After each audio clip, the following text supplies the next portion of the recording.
Guyyaan koo maaliiti? Maasitti fakkaate namni waa ofiitiin boona. Kan biraa kooti jechuutu hin ta'in isaafis nan kabaja abbaa sanaaf.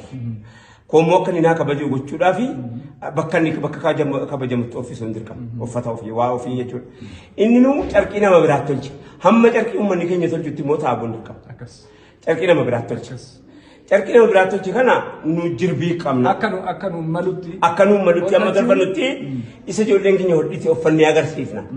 Ijoolleen keenya hodhaa isaa hodhite miti. Nu immoo carqii amma tolfannutti. Hodhaan hoguma sadarkaa carqii sana faabirikaa isaa ofii tolchuutti. Kanaaf fakkeenyaaf waa isa Faransaayidhaan dhuftee hin boonuurra. Isa Faransaayidhaa fiddee Ingiliziirraa fiddee bakka fiddaa eraa ittiin bareeduudhaaf addunyaa moodeela ta'e malee namaa moodeela ta'uu hin dandeenye. Amma akka faranjiin uffata koo uffattuuf hojjechuun hin danda'amu gaafiin kan. Maal jettaan? Kanuma wanni guddaan kaayyoodha.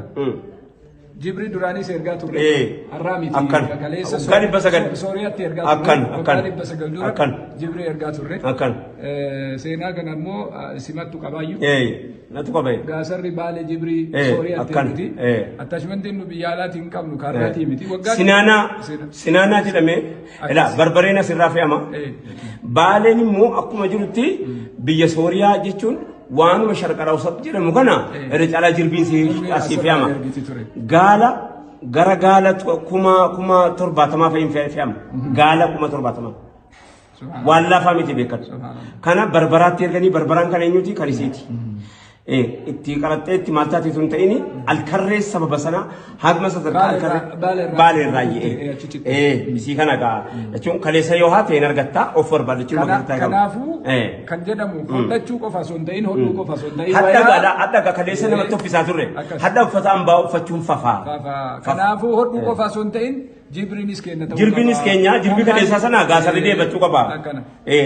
Gaasarri jirbii kaleessaa inni jalaa ergaa ture sana haddas bakka sanatti deebi'uu hin danda'a. Durii kan beekamu biyya Baalee kana keessaa gaasara, sinaana, agaarfaa, diinshoo.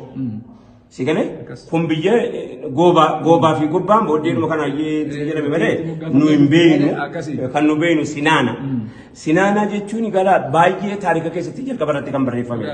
Kan aanaa miti kan jedhu waggaa 900 dura turre ani. Alla eessaa fuutee yoo sinaan jettani dhaqaati kitaaba diiwaana seenaa hawaasa keenyaa dubbatu afaan arabaatiin barbaada hin agartu jechuudha. Kanaafuu Jibrii qofa osoo hin ta'in hodhaa qofa osoo hin ta'in kaampaaniin sunis abbaan hojjetus oomishnis wanni lafaa bahus nu ta'uun hadda hodhaa keenya uffanne malee uffanni keenya miti kanatti nu beeka. Garuu mallattoo keenya lafan kaa'annamu. Akkas. Akkas nagaatti.